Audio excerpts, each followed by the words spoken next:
All right, thanks for joining us tonight.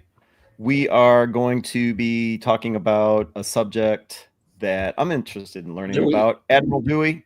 We've got author David Smith. He's going to tell us all about Admiral George Dewey and the history he has with the U.S. Navy. Of course, tonight it's another live crossover broadcast, 3 YouTube channels in the popular Museum Ships Facebook group. Actually, 2 YouTube channels. John Epp is not with us tonight. But we do have Shane Stevenson, curator at the Buffalo and Erie County Naval and Military Park. Check out the YouTube channel. Search for Buffalo Naval Park, and it'll come right up, or check out the website, buffalonavalpark.org. As I said a few moments ago, John Epp, who is normally with us, he's the curator at the USS Slater in Albany, New York. You can also check out their YouTube channel by searching for USS Slater. So John, normally with us here on Wednesdays. This is a Monday episode, and he was not able to join us. But definitely, just because he's not here, check out their YouTube channel. Always support the USS Slater. Check out their website, ussslater.org. And of course, Connor, upper right-hand corner, monitoring your questions and comments. He is also one of the administrators for the Museum Ships Facebook group. And website. Of course. Yes. Why did I forget that? The website and website. Thank you, Connor. But like I always say, we can't do this without subscribers and viewers like you. So submit your comments, submit your questions. Connor will make sure they appear up on the screen. And of course, let us know where you're watching from, whether it's my YouTube channel, History X, the Buffalo Naval Park. You can also have clicked on from the USS Slater. So yeah, we want to know where you connect from. And tonight, it's another episode of our author series in collaboration with U.S. Naval Institute Press. Check out the Naval Institute Press at usni.org. Author David Smith, who wrote the book A New Force at Sea, George Dewey and the Rise of the American Navy. I've got a picture of the book right here, David. Let me pull that up. Right here. There it is. Yeah. So, hey, man, thanks for coming on with us tonight. Absolutely. Thanks for having me. We're always thrilled to have the authors from the Naval Institute Press on. It's a fantastic series that we're doing. You have written a book, A New Force at Sea, about Admiral George Dewey, admittedly somebody I know very little about, so I'm going to be interested in learning something new tonight. Yeah, he's a character. Shane, you always seem to have a pretty good knowledge of these guys. You got familiarity with no? I see you shaking. Very little, just some adjacent history. But yes, I do not know his biography that well, other than the famous battle, Manila Bay thing. But we'll hear it all. And then his work in his later life, hopefully, and things like that. So.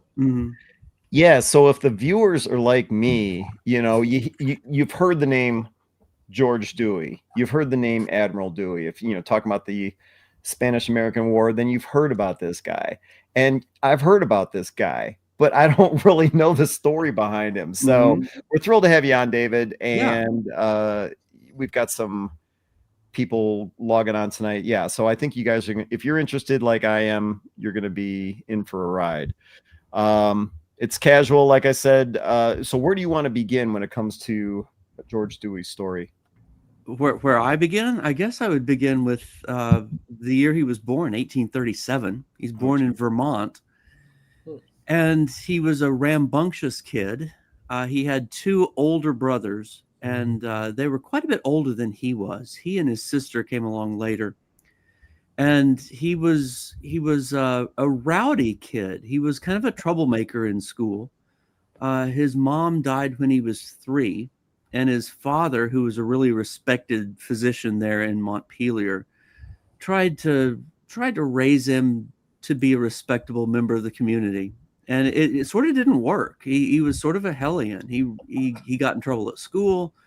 And finally, his father packed him off to Norwich Military Academy. And he was there for a year before he got in trouble again. And then finally he said, I want to go to the Naval Academy. This would have been in 51, maybe something like that. And his father basically said, okay, we're going to get you a position. We're going to get you an appointment to the Naval Academy. But after that, I've done all I can for you.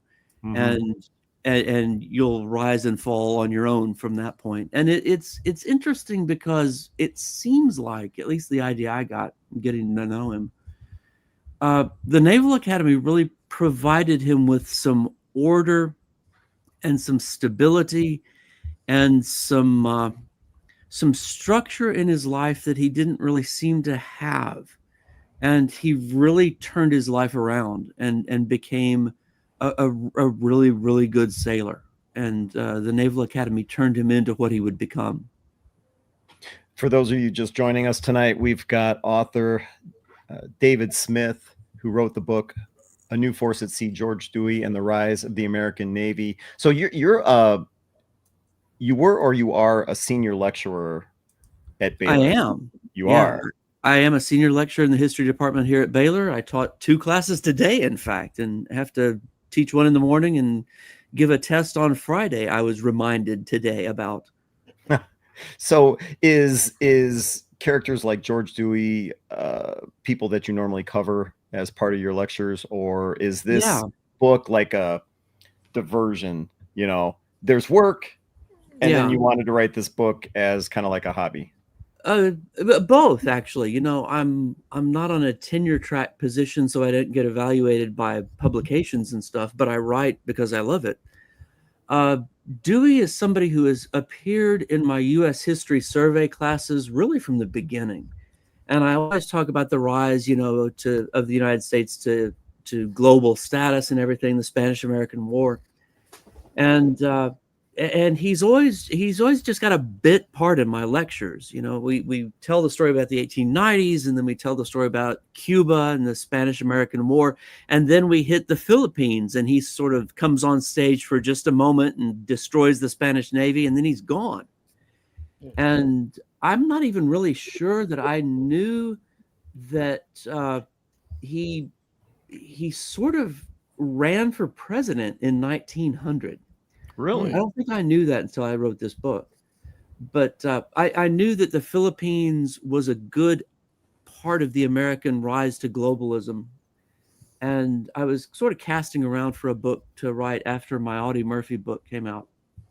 And I was thinking, what do I want to write about?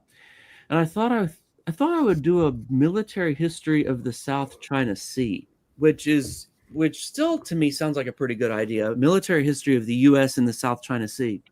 And I thought, well, what I'll do is I'll make the Battle of Manila Bay the opening scene in the book.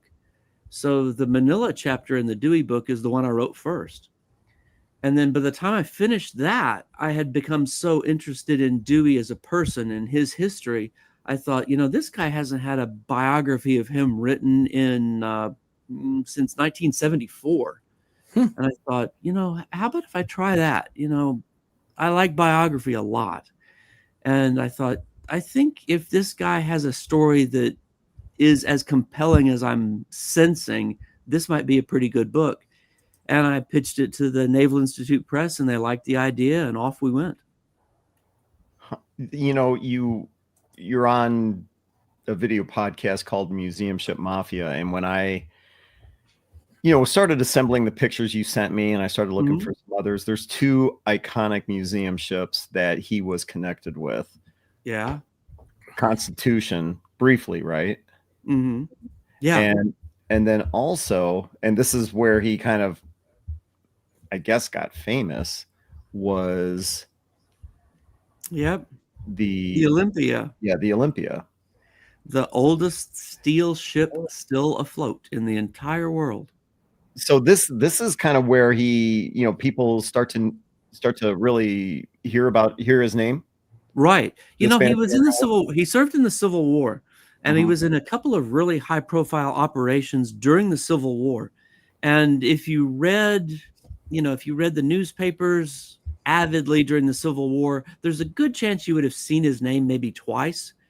But he came to fame on the Olympia. And that's the ship that he was on, won the Battle of Manila Bay. And the Olympia for a while was as big a celebrity as he was. There he is on the little flying bridge that they built for him to stand on during the battle. It's mounted up over the front turret. And you can see down there at the base of that little platform the conning tower that the captain of the ship was in. Mm-hmm.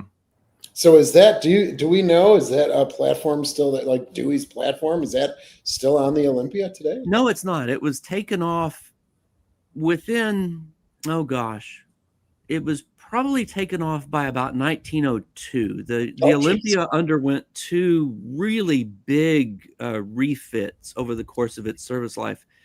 But I do know that platform was still on it when the Olympia and Dewey took part in the big naval parade on the Hudson River in New York City when he came back from the Philippines. Mm. So wait, they built this platform specially for the guy? Yeah, they built this platform just for him before the battle. Why? That's not a standard issue piece of equipment on a protected cruiser. They built it because he wanted a higher perch from which to see the action and direct the action. He had I think he had a very strong sense that this was going to be the first battle of a new era. And he wanted to be sure that he did it right. He was very fastidious about details, from his dress to his battle plans. And he wanted a view that he couldn't seem to get anywhere else. I've wondered about that. Yeah, that he finally just had his crew there on the Olympia build this temporary platform for him. Not afraid of just hanging out there, being exposed to any kind of explosion. I mean, it's almost super arrogant. Yeah, you know? well, it shows some dash. Right? He had no shortage of dash. Yeah. I mean, I want you to build me this platform. I have no intentions of dying or even getting hit. That would never happen to me. But, you know, I want to be out in the middle of there. I mean, that's my first impression. It's like, that's arrogant as hell. It's gutsy, if nothing else, you know. Sure. And as he and the column of ships closed in, the Olympia was at the head of the column, closing in on the Spanish line. The Spanish started firing at the American column, and he said, "Don't return fire. We're not close enough. Hold off, hold off, hold off." And for several agonizing minutes, the Olympia and all the ships with it just steamed in a column right toward the Spanish ships, with shells blasting around them. And finally, one Spanish shell blew up, I think, you know, right in front of the ship and splashed up and everything. And he got wet, and he said, "Okay, I think we're close enough now." And then he gave his very laconic, famous order, "You may fire when you are ready, Captain Gridley." Mm-hmm. You know, we've got this other picture. Yeah, this is. Yeah, it's still there. I'm looking at it. Yeah, you can see the platform. You can just barely see the platform right there. There it is.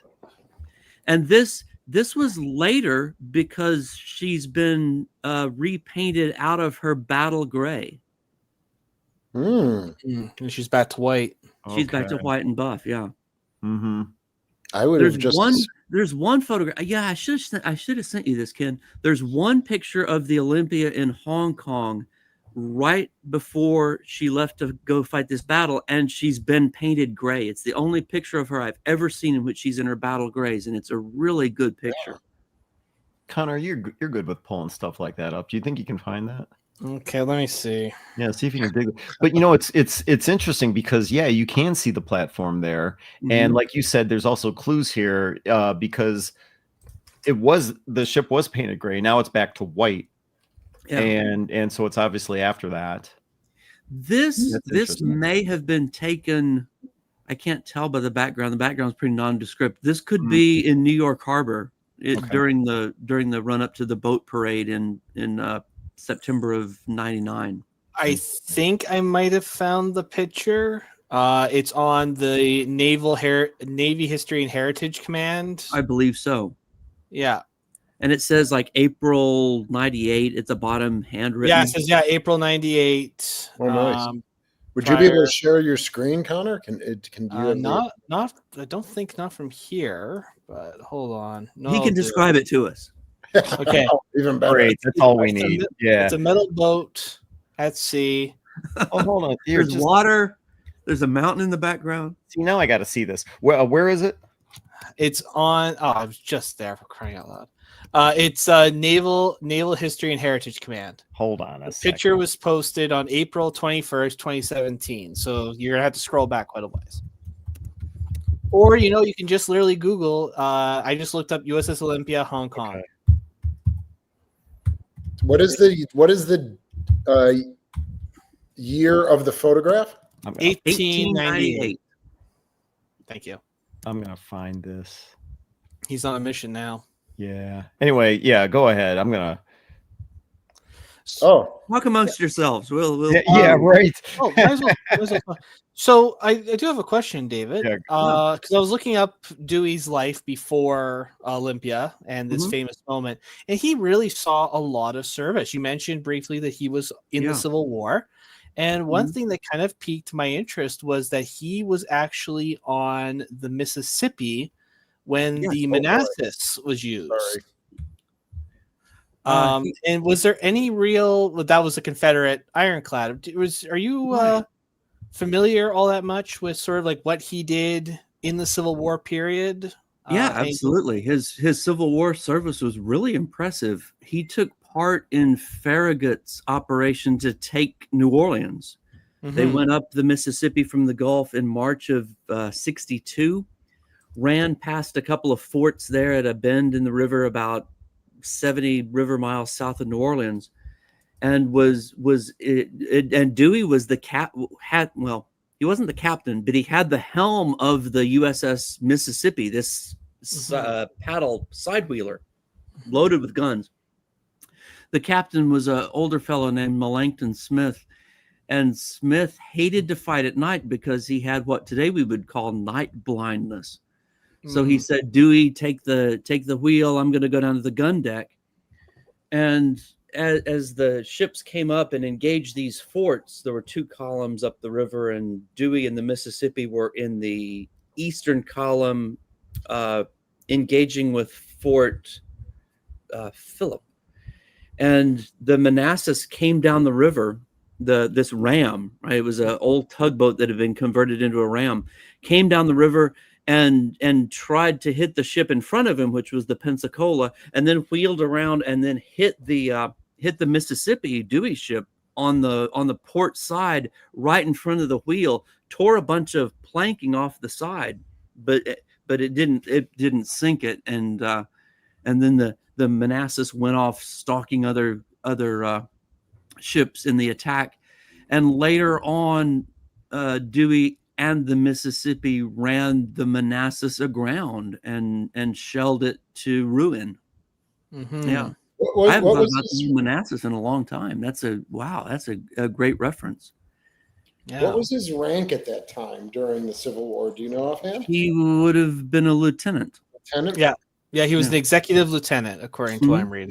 He was one of the youngest XOs in the Navy at the time, but the Navy was expanding, and some of the senior officers said, this guy's too young to be an XO.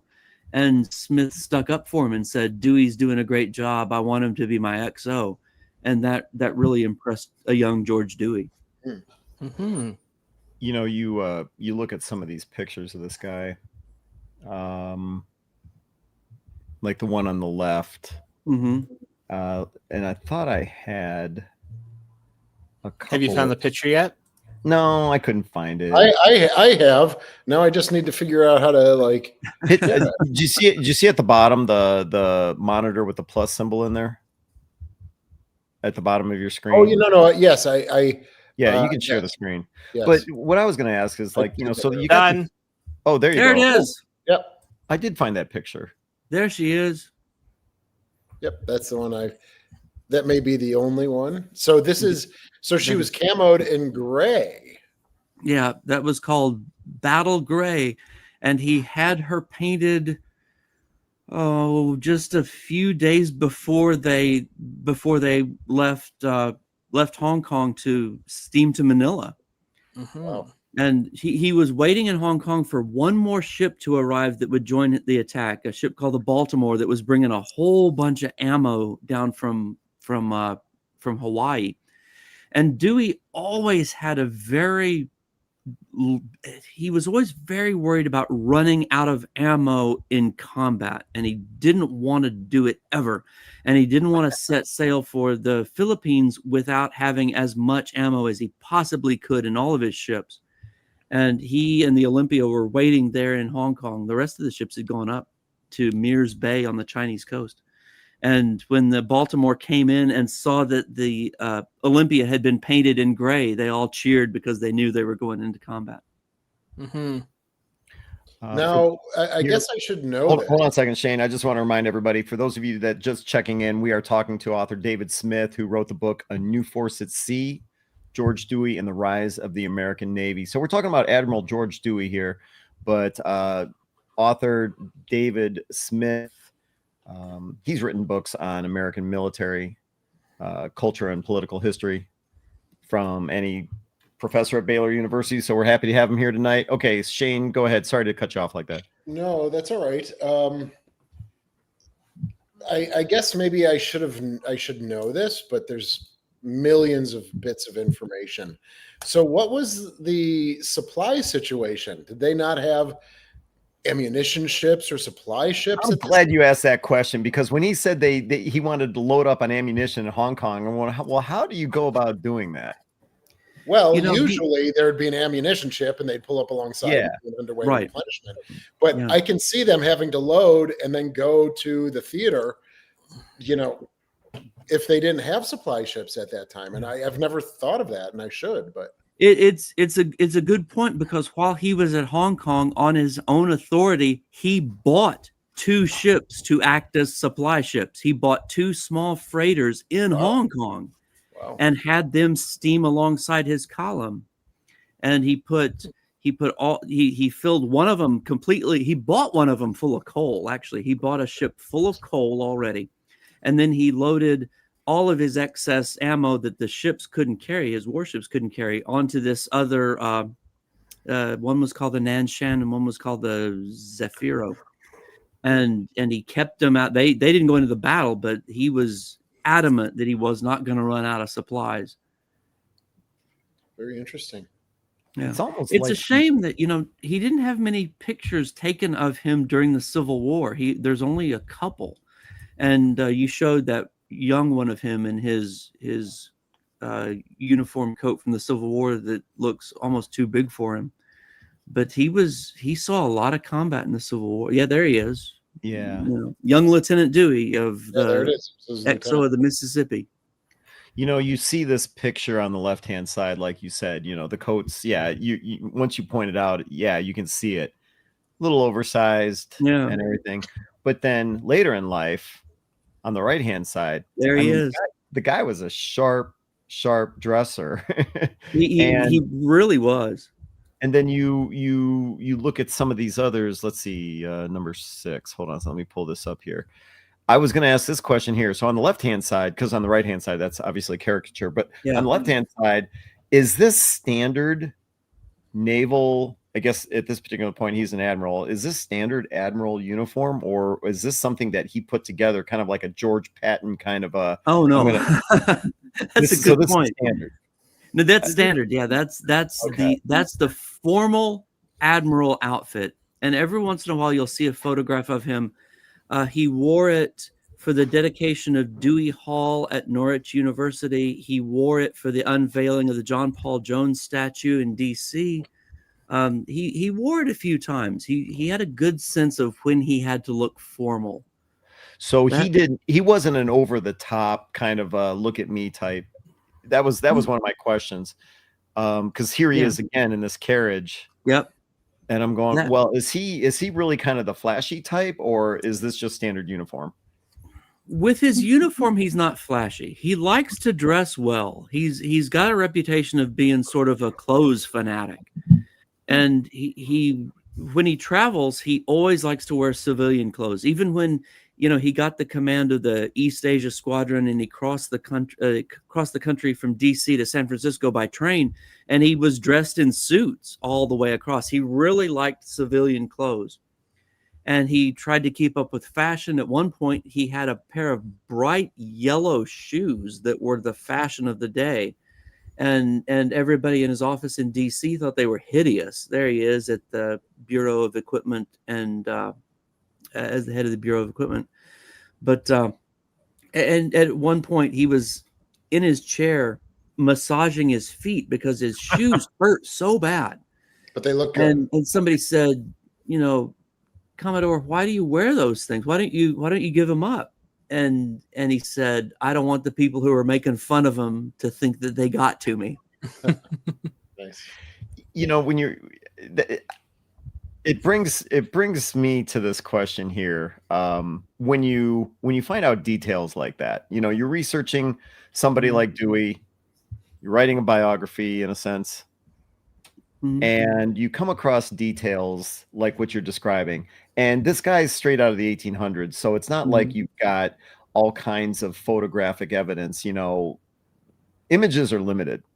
Right. So how do you learn details like that? Let me try to think of where I came across that. I mean, because Shane, you've written on presidents and other historic. I mean, where do you guys come across details like that when just the information is so limited? Are they journals, maybe?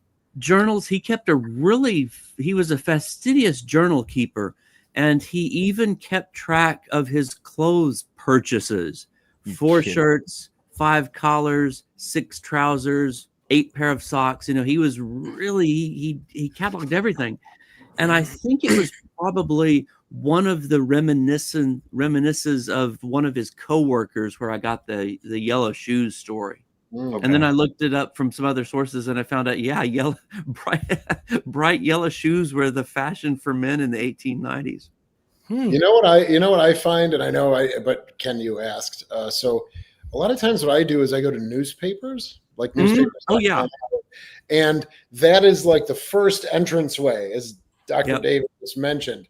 You know, you read about something for the first time, and then you can go down the rabbit hole and use that as your focus for further research. But usually I found newspapers is a great first reference to things, because they have no photographs. They do describe how people dress, and you know, or they describe a meeting that took place, you know, because they're publishing it as opposed to having something on video or Well, so, in newspapers and there were 5 newspapers in DC, and there were 8 newspapers in New York City. I mean, you can run down great stories in the newspapers. Speaking of newspapers, you also included in the images that you sent me before we went live tonight. And by the way, I just want to remind everybody that we are talking to author David Smith, who wrote hold on a second, I want to pull up the image. There we go. Who wrote the book, A New Force at Sea, George Dewey and the Rise of the American Navy, which I think is interesting. I love learning about these, I'll just use the term characters, you know, that helped start or develop the U.S. Navy. If you are at all interested in David's book, you will find in the description of the video down below 2 links, one to the U.S. Naval Institute Press. You can purchase the book there, or simply Amazon. That link is also available. So if you find the story of George Dewey and the rise of the American Navy interesting, by all means, click on the links below. It'll take you right to the book. Yeah. Let's see here. So you had provided several images, and you talk about newspapers and everything like that, but a lot of these things are, you know, I don't know if these are political cartoons. What's the story behind? They are magazines. They're public. What would we call them? Current events magazines. They're the forerunner of like Time and Newsweek and stuff like that. And they've got a lot of visual quality to them, because you're just at this point getting the technology to reproduce color like this in mass magazines, and they're some of these are weekly, and the one on the left is one that celebrates Dewey as sort of the symbol of American power. Right? That's this magazine called Judge was working through this, and it's a fascinating collage of images there. Oh wow! Yeah, the more I'm looking at it, it's like his hair is the Philippines, and ears look of at the his flag. neck. Look at the collar. That's The obviously collar is the the Olympia. Yeah. it's pretty awesome. Wow. I'm And trying this, to read what the other one says, but where he's speaking, I want to be. Oh, president. yeah. I will let you describe that because I think that's a McKinley thing. No, this is when Dewey, oh brother, when Dewey allowed himself to be talked into running for the presidency in 1900.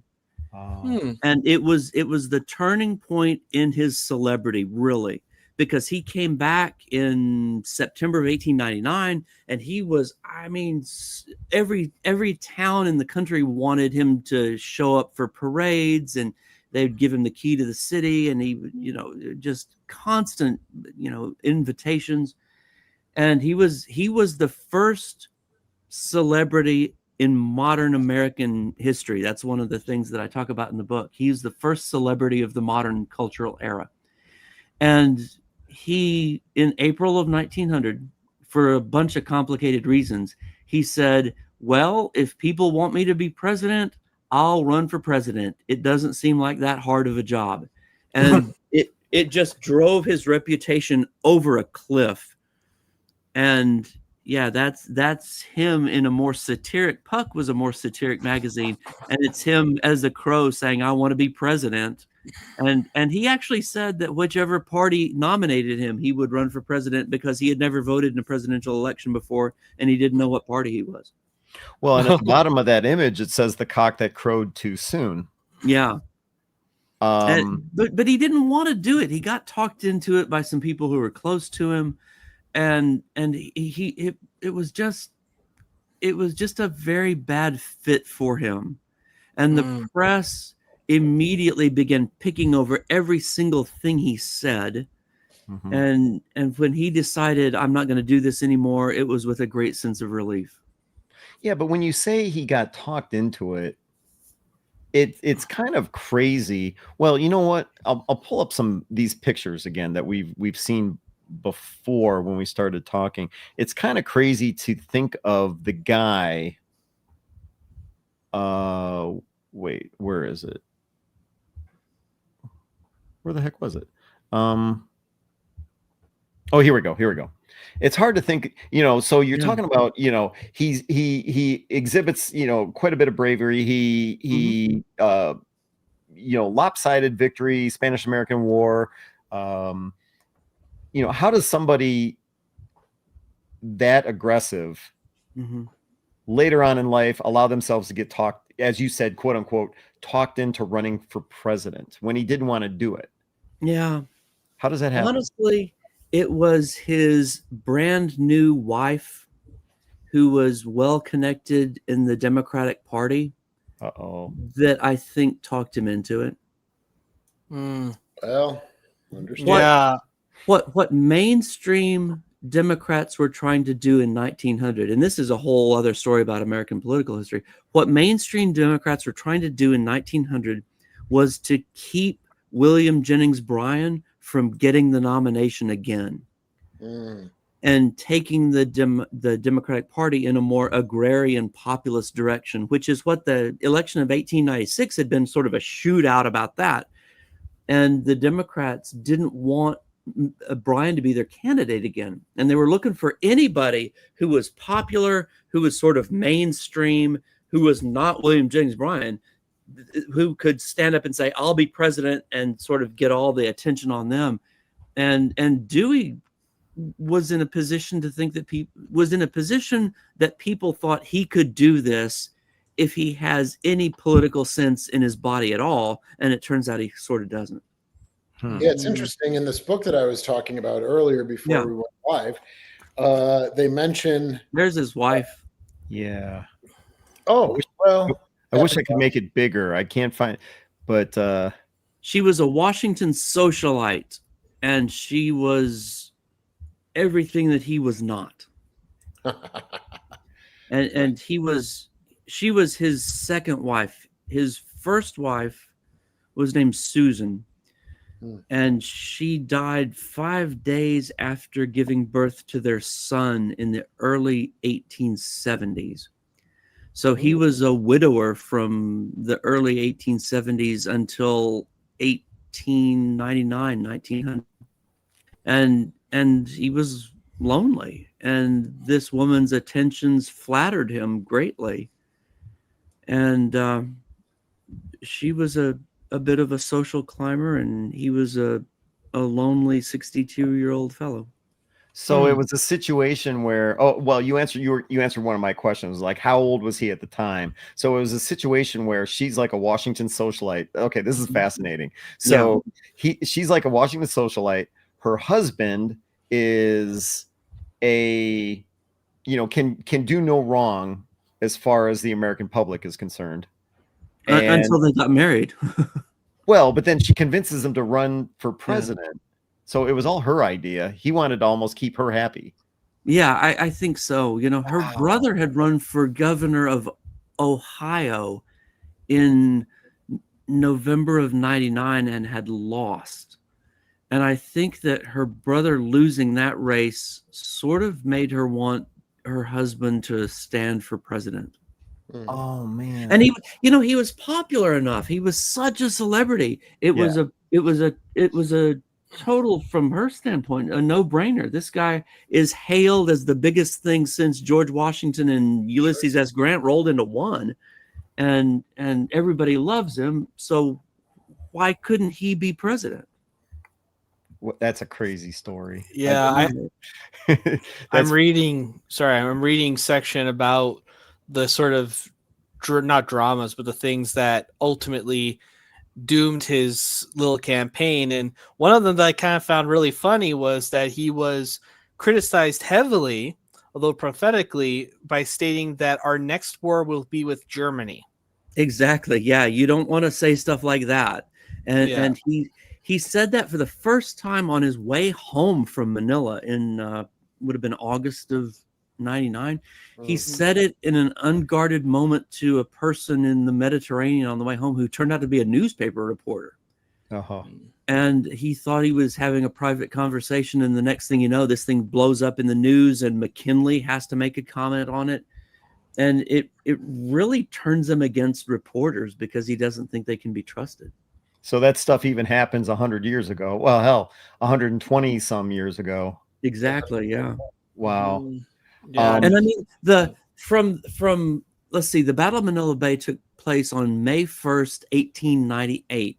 By June of 98, there were reporters in Manila wanting his comments on everything. And he had a good relationship with a couple of writers who did long form stories for some magazines, but he grew pretty quick to dislike reporters because they wanted him to do stuff like reenact what it was like during the battle, and he said, no, I'm not going to do that because it would be phony. But he has this very interesting fear of seeming phony. And Audie Murphy was like that, which was a strange thing for an actor to have. But Dewey had that too. And he really resented being badgered for quotations and pithy remarks. And he didn't wear celebrity very well. He just sort of wanted to do his job and be left alone. Yogi Berra, he was not. Yogi Berra, he was not. Or at least he didn't have the people to handle him like, some celebrities do today. Right. Yeah, the thing that I was referencing was there's a passage that kind of intimates that McKinley put him on the general board, which McKinley of high-ranking officers, to kind of quell his potential interest in the presidency by saying, "Oh, you might be a combatant in the presidential election against me. So here, let me give you a nice post." Even done today too. So exactly, yeah. I'm not sure how much that figured into it, but McKinley was a little bit annoyed when he said, "Sure, I'll stand for president," until McKinley realized he was really no threat at all. Right. So the second part of your title is the rise of the U.S. Navy. Yep. So can we like what was his influence in the rise of the American Navy, and how do you see him as an instrumental figure Yeah. in adapting and changing? I mean, is it going from sail to steel? Is that what you're meaning? But fleets Yeah. or squadrons, or how do you? It's all that. It's absolutely all that. You know, his professional career spanned a tremendous time of change, not just in the U.S. Navy, but with naval technology all over the world, from sail to steam, from wood to steel, from cannon that would have been, you know, at home during Trafalgar to artillery pieces that are 10 inches, 12 inches in diameter. And he was in the Navy the whole time. You know, he graduates from the Naval Academy, serves in the Navy in the Civil War, and he's in the Navy from then until the end of his life, basically. And he always agitates for modernization, for more money from Congress. He always says we need to be adopting new technology, because he cruises around the world. He sees what the Japanese and the Germans and the British are adopting, and the American Navy after the Civil War enters this period of conservative retrenchment, and it just drives him nuts. And he's always, no matter what position he has, he's always demonstrating for more money for the Navy, more modern ships, more steel ships. And the story of his life really sort of mirrors the rise of the Navy to prominence. And his victory at Manila Bay with ships of the new American Navy sort of announces not just the U.S. as a global power, but the U.S. Navy as a serious player in the world of naval armament. Yeah, it's I didn't realize that his story mirrored the rise of the American Navy so much until I really got into it. Yeah, that's so interesting. Now, what is his entanglement's not the right word. I'm sorry to use it, but what is his role with Teddy Roosevelt? Yeah. You know, 'cause Roosevelt had even Right. that Franklin Roosevelt had very strong feelings about the Navy, and of course the Great White Fleet. How did they mesh together? Is that mentioned in your book as well? Yeah, I talk about the relationship between Dewey and Roosevelt goes back to the early 90s, when Roosevelt was in D.C. as a civil service commissioner under the Harrison administration. And Dewey was well known in D.C. naval circles. Dewey was a really, really popular guy, and he was a good storyteller. And he could tell stories from the Civil War, and he knew the Navy inside and out. And TR was a huge Navy fan. He had written a book about the Navy when he was right after Harvard. And Roosevelt looked up to Dewey in a way that Roosevelt looked up to few other people. I mean, Dewey was a hero to Roosevelt, especially after the Battle of Manila. Because I think Dewey becomes this symbol of what the Navy and what the country can be in Roosevelt's eye. And anytime Dewey wanted to talk to TR was ready to listen. I mean, TR was starstruck. Mm. And he we do have always had TR's ear. We do have a question. Was there any competitive motivation with the British Navy that drove him to build up the U.S. Navy? With Dewey personally, let me think about that a second. It wasn't just I think I would say no, but it was the sense that the U.S. Navy was being outclassed around the world by every other serious Navy. It wasn't any rivalry with the British. It was that the modern navies of the world were leaving behind the American Navy entirely. And when he saw a brand new British-built Japanese cruiser in the Med, he realized this was better than anything the U.S. has. When he sees the British ships, when he sees what the Germans begin to do, and sees some of the German ships that he has to encounter in the Philippines while he's there, it's not a rivalry with the British per se. It's that the U.S. Navy can't stand alongside any of these new navies, and we have to fix that. Mm-hmm. Yeah, that makes sense. I was just reading that right up until the end of his career, he was advocating strongly, including for submarines and ship-based aircraft as well. He was always, I don't know if I want to call him a visionary or not, but he was always interested in new technology and how it could be brought into the Navy and make the Navy stronger. He was fascinated by submarines, and he was fascinated by the potential of air power. Well, not air power, but aircraft to extend the visual range of ships at sea. It's just sad that he passed away before he really sees probably the fruition of that, right? Does he pass in 1916? He passes in January of 17.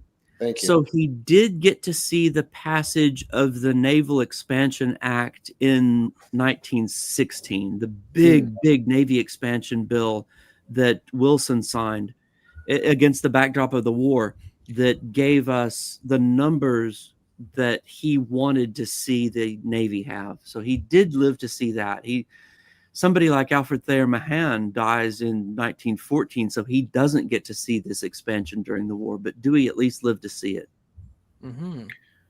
There were a couple other questions that we had on here that I thought was interesting. So let's see. Is it Charlton Zimmerman? Yeah, Charlton. Yeah, he's been around for a long time. So he asked, is that a Marconi wireless antenna between the stacks? And I got to believe he's probably talking about, let me see that if I picture of the Olympia. It could be the one in the gray camo, like, because that was, okay, it could be this one too. Yeah.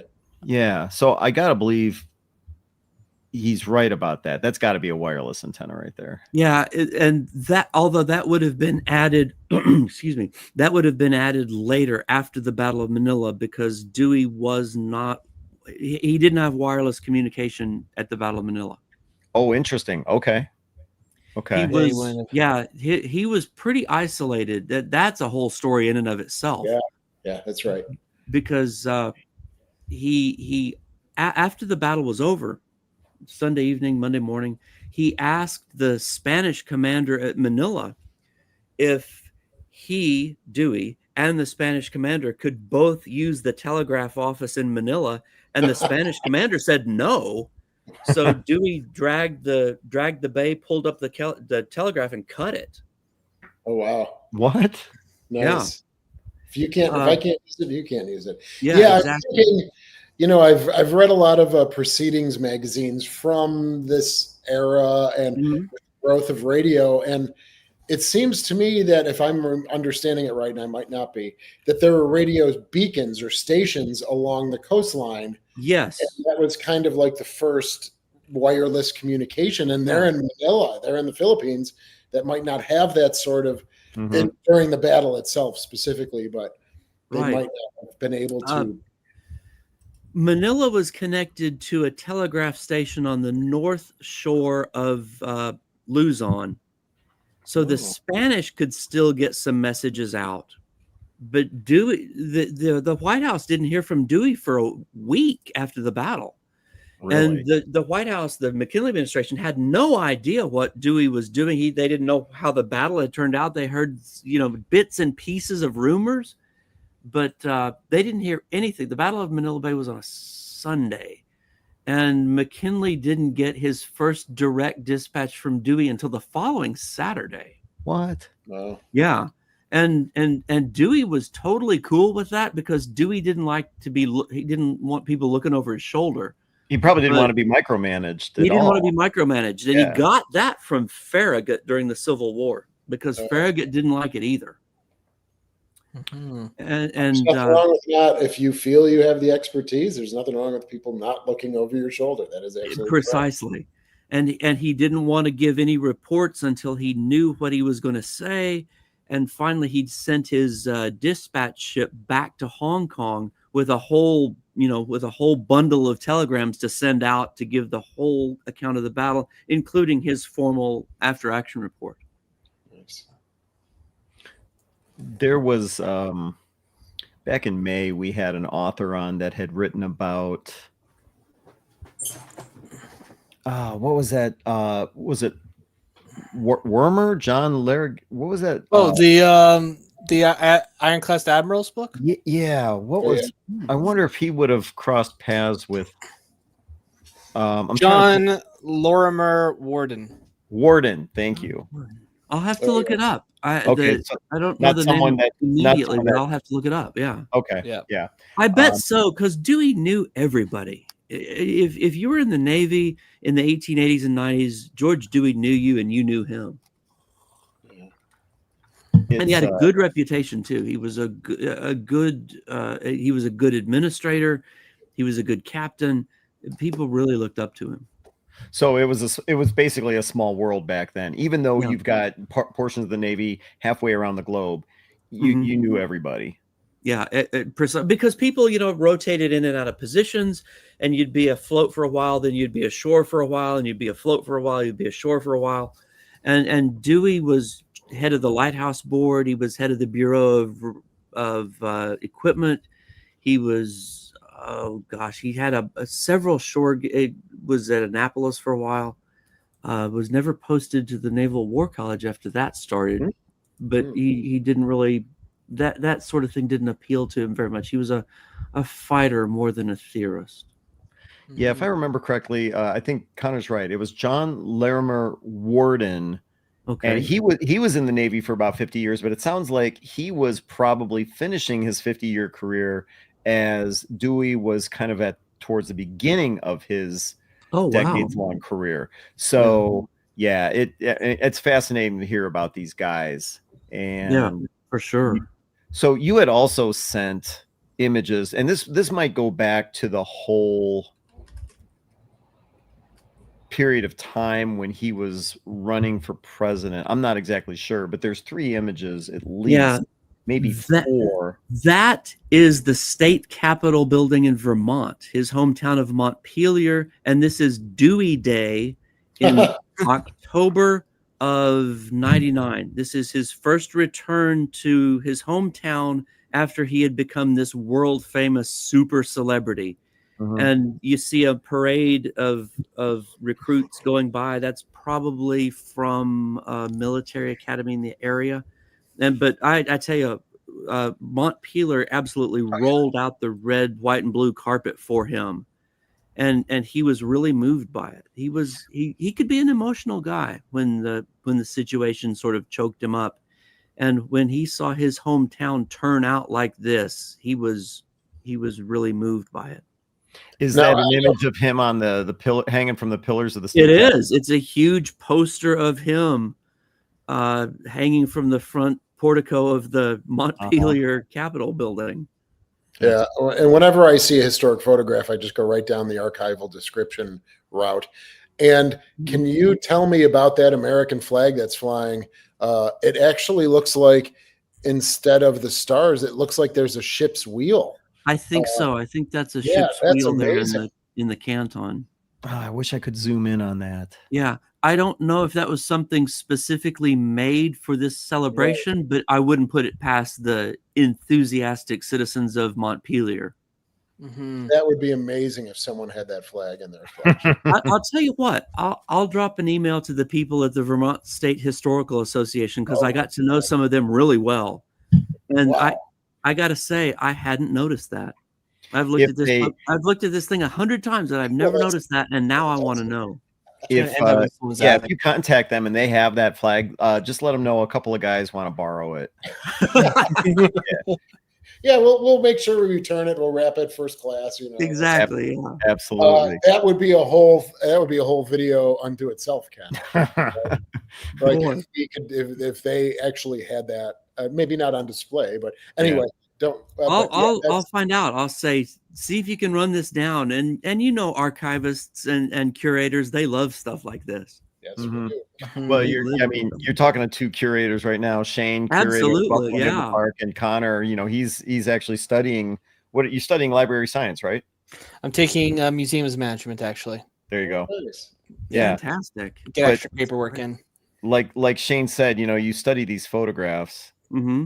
And that flag, which I didn't notice, Shane, I'm glad you pointed that out. But if they're Man, too. honoring Dewey, they could have had that flag specially made with a ship's wheel. Yeah. Right there in the corner. Yeah, That would've been cool. I don't think I've ever seen one like that before. Now that you mention it, wow, I've looked at this picture so much and I never knew that. Well, what about this picture? This is Dewey at the dedication of Dewey Hall at Norwich University over in New Hampshire.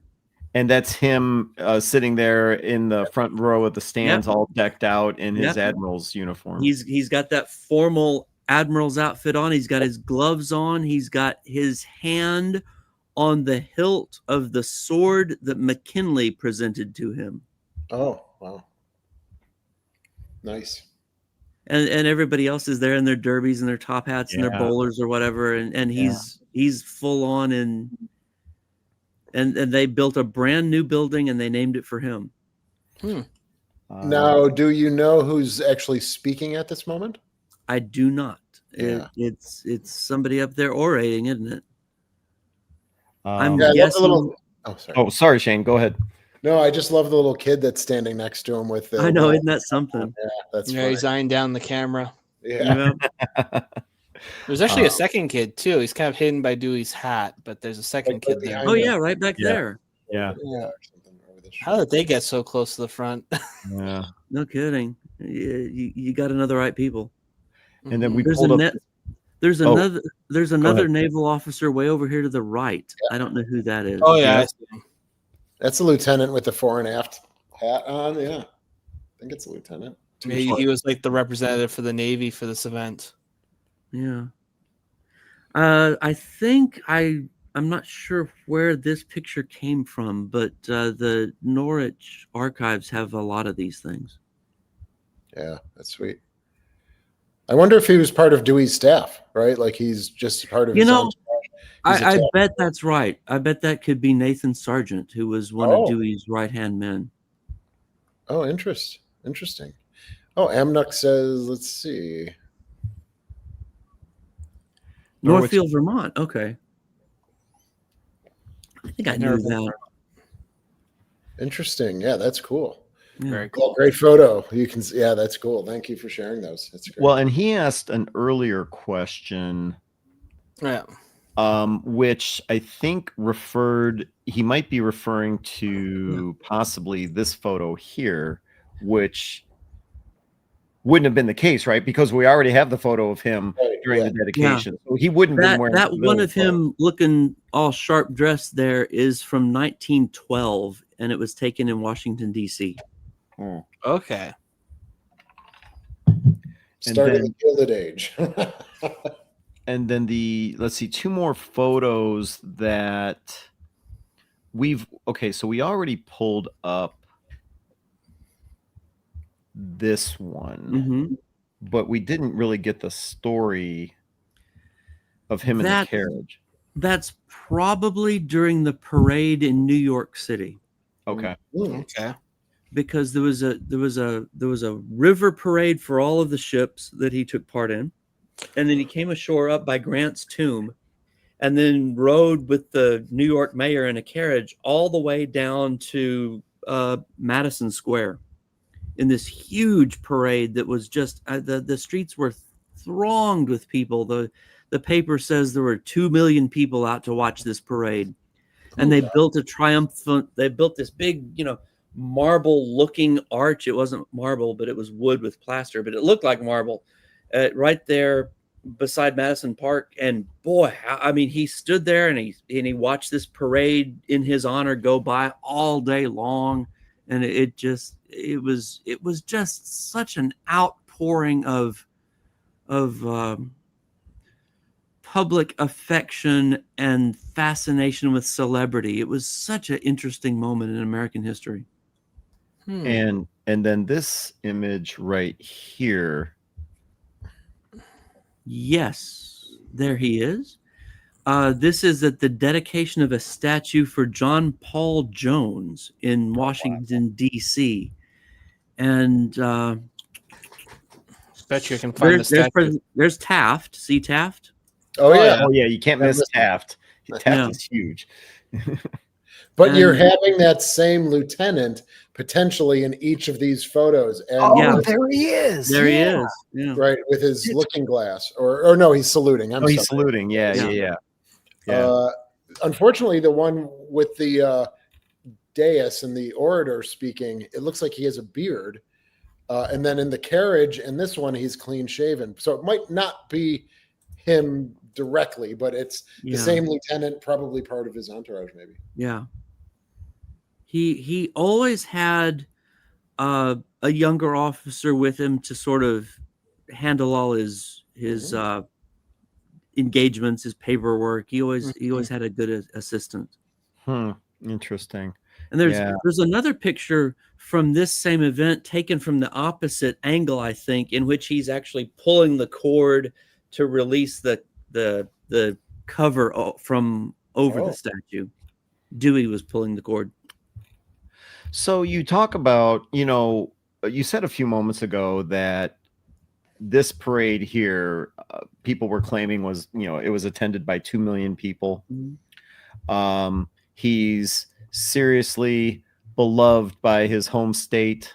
Mm-hmm. Clearly in this image here, you've got a poster of him hanging from the state capitol. Maybe they made this flag special for him. Mm-hmm. So like you use the term celebrity status. Yeah.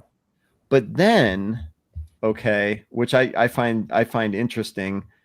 Let's see, number 7 here. So then they mock him on the right-hand side, the cock that crowed too soon. I want to be president. His wife pressures him to run for president, and he kind of becomes the butt of some jokes. Mm-hmm. So then what ultimately happens to him? After this ill-advised flirtation with political office, he gets installed as the president of the new General Board of the Navy, the country's first peacetime planning board. And he's put in charge. I don't want to say he's a figurehead, but the Navy Department understands that innovations like the General Board will always be greeted with some skepticism by some. And they thought that if we put Dewey at the head of this board, it will make it impervious to criticism. And he basically spends pretty much the rest of his career as the president of the General Board of the Navy, the new General Board of the Navy, which comes along in the spring of 1900, and then as the senior officer in the Joint Army-Navy Board, which comes along about 3 years later. Mm-hmm. So his job isn't really to do anything. His job is to lend his name to certain efforts. Sort of. I mean, I don't want to downplay it too much because he's very interested in these causes, and he understands that he's one voice of several on this board, but he always makes sure that the General Board agitates for more funds for the Navy, more experiments, and the proper planning and deployment of naval assets for potential combat in the future, potential conflicts in the future, whether it's in the Western Pacific or in the Eastern Atlantic or in the Caribbean for that matter. There's a standoff in the Caribbean between the United States and Germany with a supporting role played by the British that Dewey, as head of the General Board, oversees the first major maneuvers of the combined U.S. fleet that TR designs to send a message to the Germans to basically say, keep your nose out of the Caribbean. Mm-hmm. And to get your attention, I'm sending Dewey down there to lead these maneuvers. Let's see. And then I wanted to go back to this picture here. So on the right-hand side, he's obviously older. How old was he when he finally passed away? Let me think. When did that happen? He died in January of 17. He was born in December of 37, so he would have been 79, about to turn 80 later that year, right? Yeah. No, you didn't tell me there was going to be math. Well, 37 goes into 100. That's he was 79. Yeah. Thanks, Connor. 63 plus 17. Yeah, something like that. So you obviously have a fascination with the guy if you decide you're going to take the time, invest the effort to write a book about him. Mm-hmm. Did you ever get an opportunity to see or touch anything that belonged to him? Some of his papers, some of his letters and journals are in the Library of Congress. Okay. And I got to hold journals that he wrote in. I got to, touch the page where his pencil touched. It was an interesting feeling to hold a letter. And I'll tell you what, he got just tons of fan mail when he was still in the Philippines. He was in the Philippines from the Battle of Manila through the next summer. And every boat that came out to the Olympia brought bag after bag after mail. And he got letters from children all over the country. And I remember one letter, and I saw this letter from some little kid who said his little brother who had just born was named Dewey in his honor. Mm. And as I held this letter, I knew this would choke the man up, because stuff with kids and stuff really struck a chord with him. And to hold these letters that he received and to hold journals that he wrote in, it was a humbling experience. That would be. Yeah, I can see that. There's a author, Nicholas Basbanes, who wrote during his time about books and first edition books, and one of his chapters in his book is the hand, or paraphrasing, like the hand that touches the hand, and that's like an archivist mantra, right? You're touching the hand that touches the hand that touches the person. Yep. Right, and that's what you're describing right now. And there's nothing like it in the world when you hold something like that. Absolutely, Doctor. I agree with you on that. Yeah, he carried this little journal in his pocket, and he wrote in it every day about how he was feeling and what the weather was and how much he paid for a necktie. And I just thought, this is a connection to history that most people don't get to experience. We do have a couple more questions. Go for it. First one is a Nook again, and it's what happened to the son from his first wife? George Goodwin Dewey was the fellow's name, and he became. Did he become an attorney, or he worked for? He became a businessman, and I hadn't thought about George Goodwin in a while. He never married, and he never had children. So Dewey's direct line dies with his son. Dewey and his son had a difficult relationship for a while, because after Susan gave birth and after Susan died, Dewey went back on duty and sort of parked his little boy George Goodwin with his in-laws.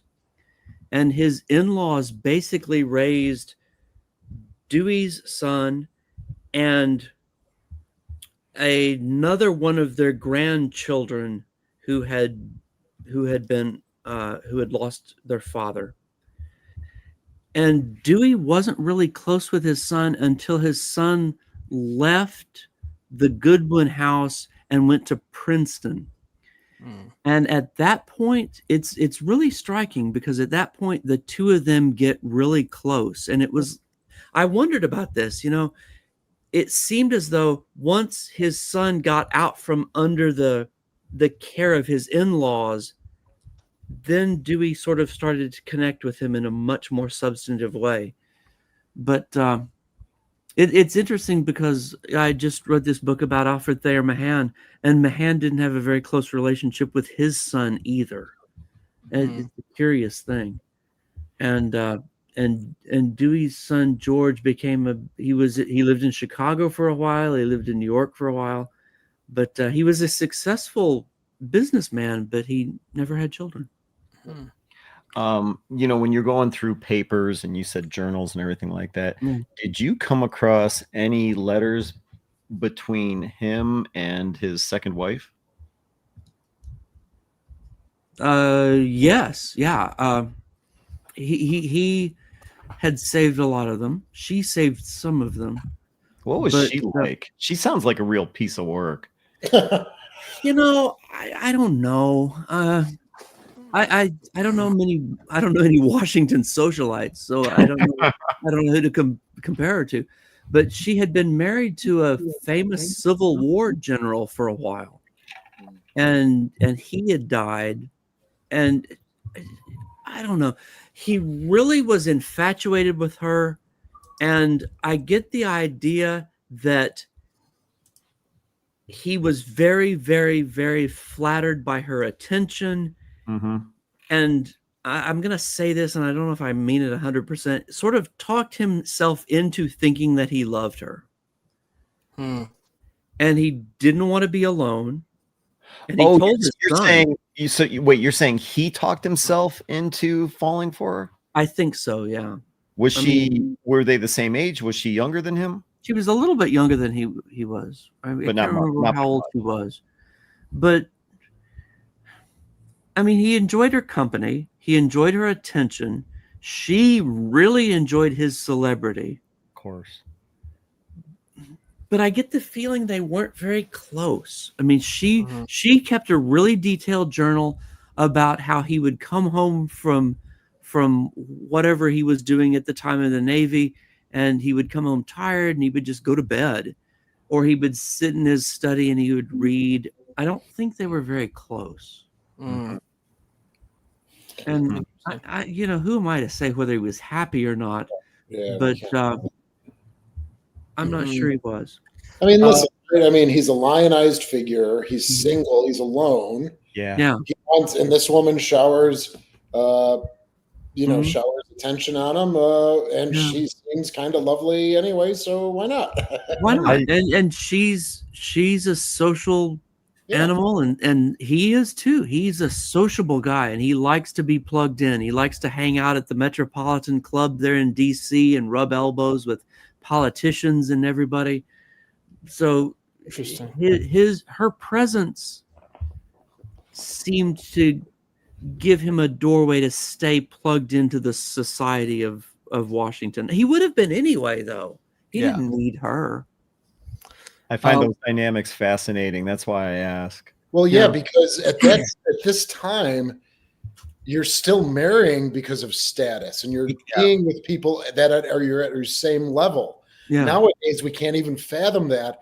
That's why you get set up with people, and that's like the Blue Bloods, and they would have books about socialites and address books. I can't remember the blue books and stuff where there's all like the famous people. Like if they intermarried and intermingled, and this might be a representation of the marriage at that time, at that era.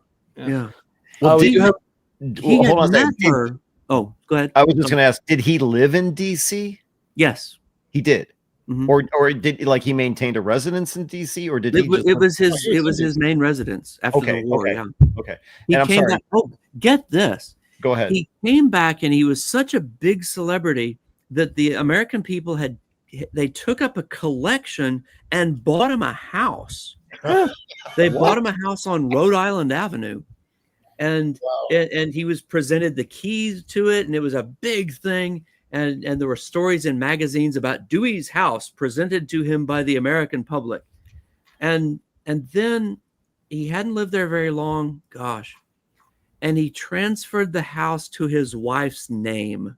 And that was the first time that the public said, hang on, wait a minute. What's this guy doing? And he said he did it because he wanted to be sure if anything happened to him, it would go to his son. And he didn't have, I mean, I'll be honest, he didn't have really good business sense. His older brother, he had a lot of money, but he had a lot of money because his older brothers who were in the insurance business basically took care of his books for him. Ah. And So they like invested they invested Yes. on his behalf. They invested on his behalf because his father was pretty well off. They had some real estate, and Dewey had a lot of money.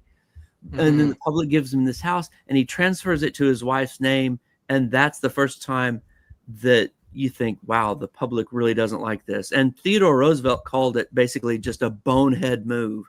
They shouldn't have done it. So is that house still around? No, there aren't. Let me think about this a second.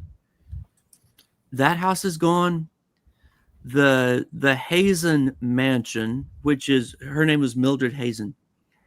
They had a house on the north side of Farragut Square, and it's gone. I think it's like a CVS now. Oh, and the house that he grew up in lasted, I believe, until the 1960s. It had to be moved twice, and it ended its life as like an antique store. But I think I remember realizing that there are no houses. The apartment house that he lived in DC is gone. Next door to the Metropolitan Club. I think it's a parking garage now.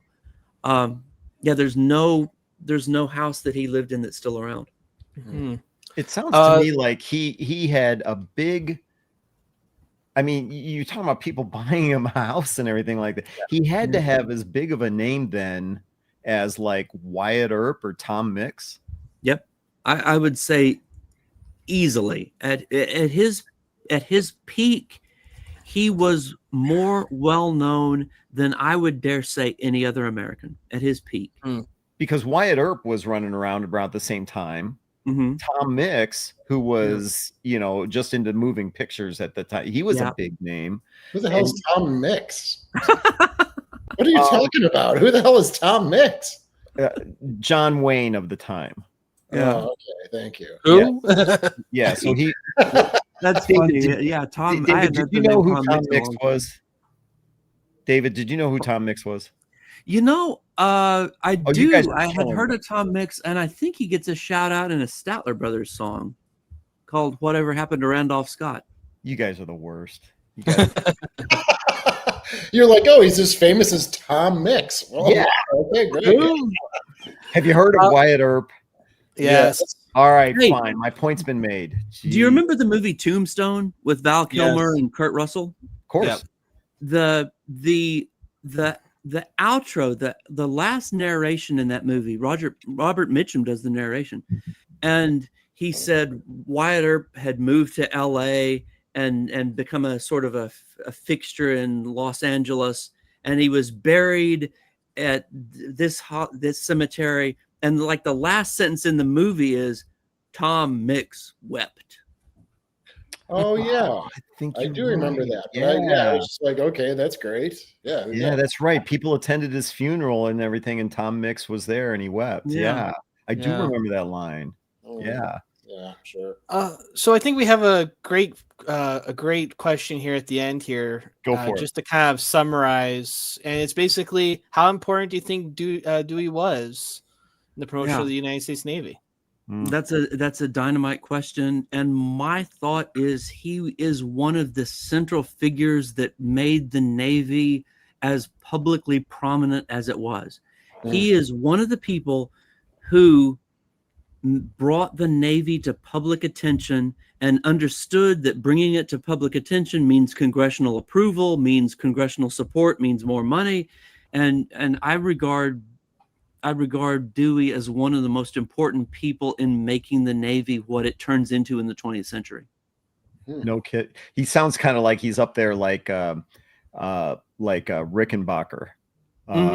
Yeah. Do you know? I don't know if you're familiar with him, but so he was the kind of like the guy that pushed the nuclear Navy in the 50s and 60s. Talking about funding and trying to get that going. Rickover. What's that? Isn't Rickover? Rickover. Hyman Rickover. Yes, Hyman Rickover. Did I say Rickenbacker? Rickenbacker was like he was the pilot. That's Eddie Rickenbacker. I got the name wrong. Yeah, thank you, Shane, for correcting me there. But that guy, another fascinating story. And then you talk about what Dewey did for the Navy. Yeah, very similar stories, I think. A lot of people give George Washington credit for bringing the American Constitution to public acceptance, right? We had this new Constitution, and people didn't understand the intricacies of it. But the public attitude in 1788 was basically, if Washington's going to be president, I'll support the new Constitution. And Dewey is a little bit like that. Dewey becomes the symbol of the new American Navy in a way that the people support him, know him, love him. Navy must be pretty good. Nice. Well, tonight we've been talking to David A. Smith, who wrote the book A New Force at Sea, George Dewey and the Rise of the American Navy. It's, if you guys are like me, you're familiar with the name George Dewey, but you really didn't know the story. And David, I got to thank you tonight for kind of laying the groundwork for us to, get behind the legend of this guy. I mean, legend, when you talk about, 2 million people showing up for parade, people buying them houses and running for president. I mean, it's a history that I had no knowledge of. And, I definitely appreciate it. But if you want to learn more about Admiral George Dewey, earlier I mentioned in the description of this video below, whether you're watching on History X, USS Slater, Buffalo Naval Park, in the description below, you'll find 2 links. One, you can find the book with the U.S. Naval Institute Press, or the second link, simply you can find it on Amazon. And it sounds like it's a fascinating story. It's a good story, and I always hope that I hope that I did him justice. Connor, before we kick David Smith off, any last questions that give him the hook? No, not quite yet. We're not going to let you go just yet because I thought there was one more question. I'm looking. Yeah, me too.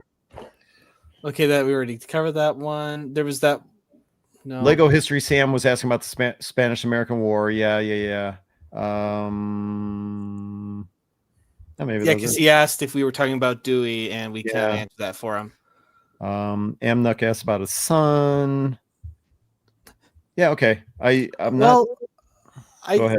It's not so much a question, but just a thought. It's something that's kind of popped through my head through reading. Is I wonder how Dewey would react to seeing a modern ship, like if he ever got, like if somehow he got to see what the Navy became as far as the Zumwalt class or something. Yeah, like just that. something like that, or a submarine, because he seemed to be really pushing those near the end of his life, based on what I've read. I wonder how he would have reacted to that. He would be fascinated by modern technology, and he would be really, really proud that the U.S. Navy was embracing the new stuff. He would be really, really proud of the position that the U.S. Navy has today. Mm-hmm. And he would think it was entirely fitting and proper for the U.S. Navy to have the position in the globe that it does. Nice. Mm-hmm. Well, like I said, we've been talking to author David A. Smith.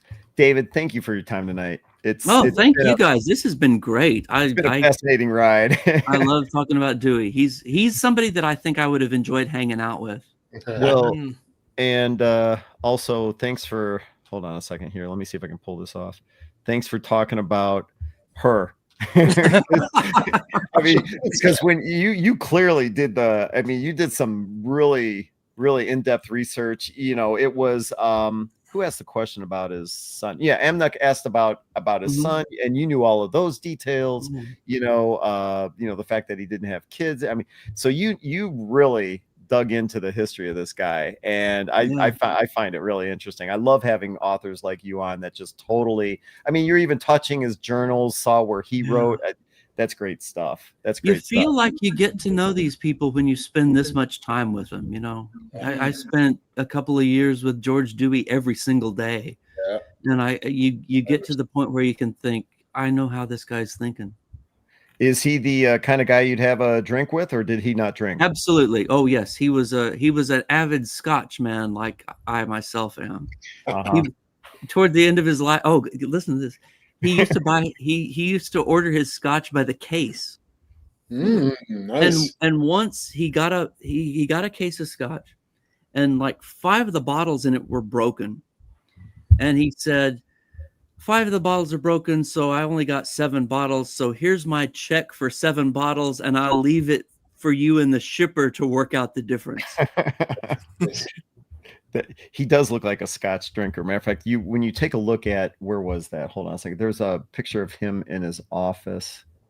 I gotta find it. yeah. You might see a bottle or two on a. Well, that's why I want to pull it up, Shane. You read my mind. Let's see, number 11. Hold on a second. Let me this one. There you go. I can see a little glass there. I mean, I can't literally see it. Yeah. Right, But I yeah. could see. Yes, I could see. Mhm.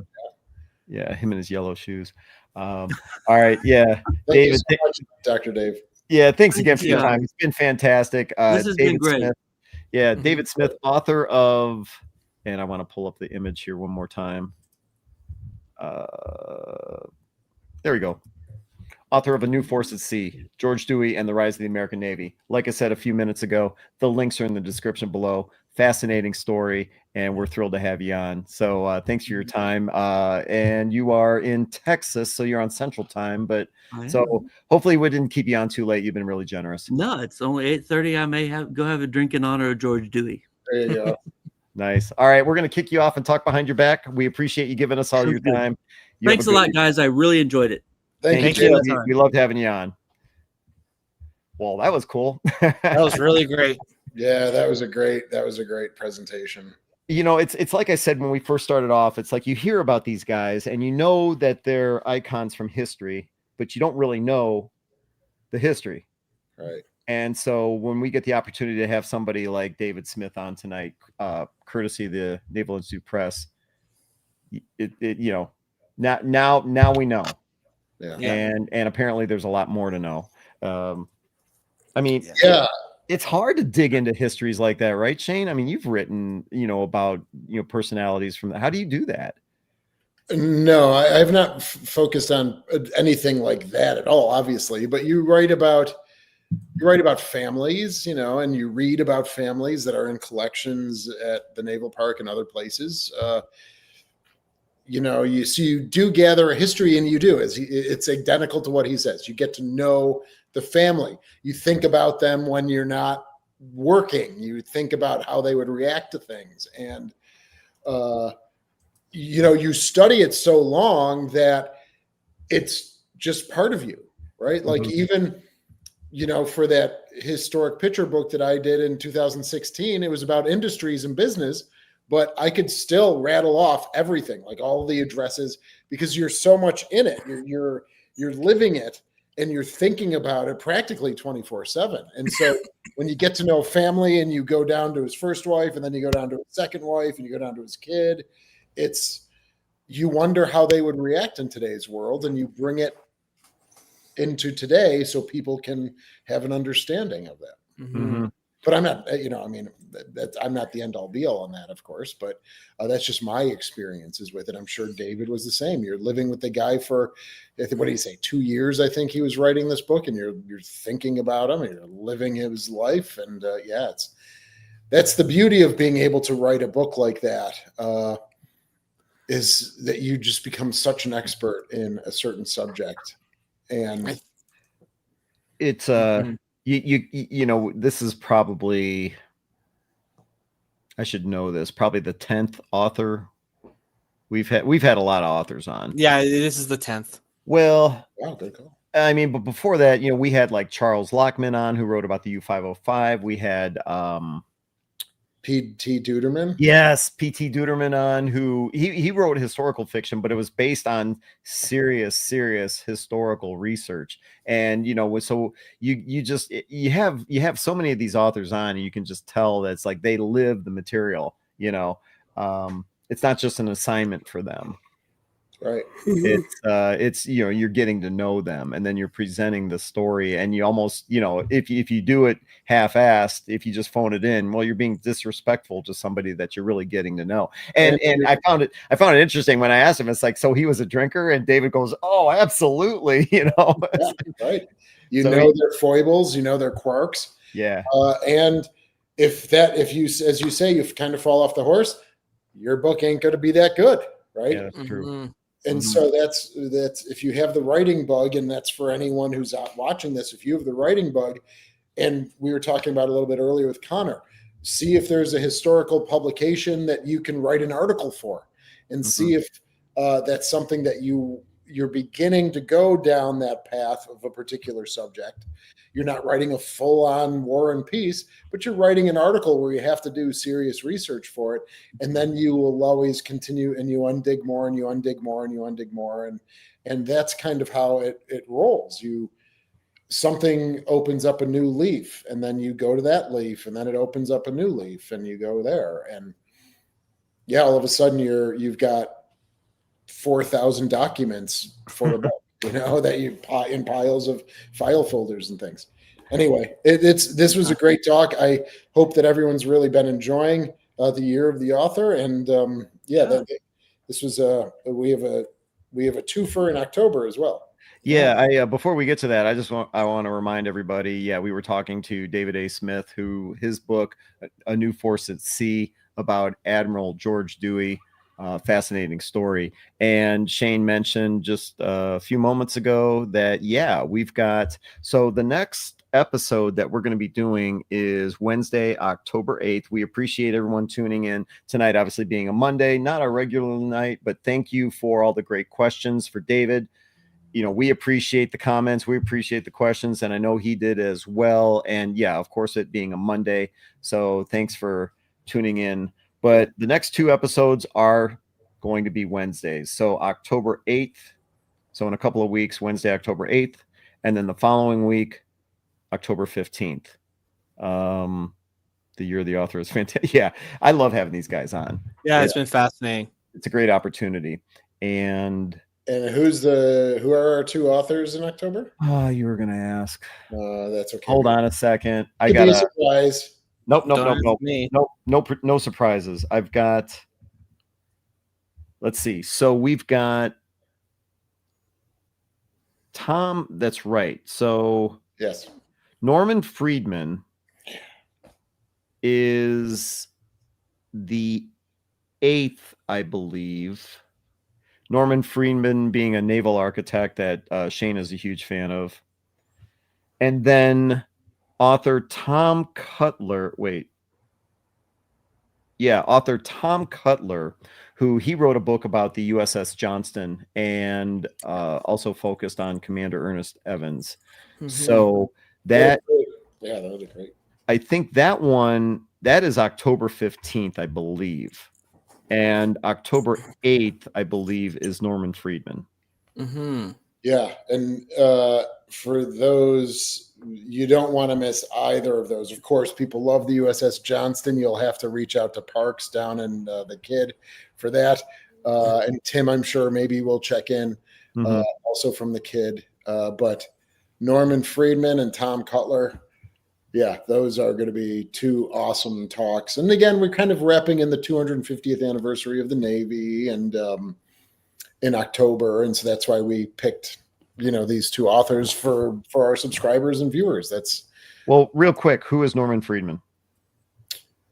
What hasn't Norman Friedman wrote about in terms of Navy?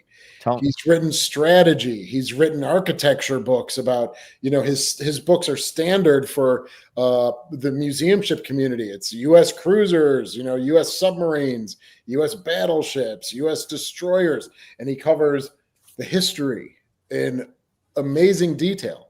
I'm reading a 600-page book by him now about the Cold War, the 50 years of the Cold War. Unbelievably well researched. So I bet you there's a lot of people in our circle that are watching and that will watch, at a later broadcast at a later time, that once they hear Norman Friedman, they'll know exactly who we're talking about, because he's unbelievable author, unbelievable knowledge base. Excellent. All right, looking forward to it. That's October 8th, Wednesday, October 8th. So hopefully everyone will join us for that. And then, like I said, the following week, October 15th, author Thomas Cutler to talk about the USS Johnston. Definitely a subscriber and viewer favorite. Shane's right about that. So, all right, everybody, thanks for tuning in tonight. Being a Monday night, we were happy to have you here, and we will see you in a couple of weeks. Everyone have a great evening. Thanks, everyone. Good night, folks.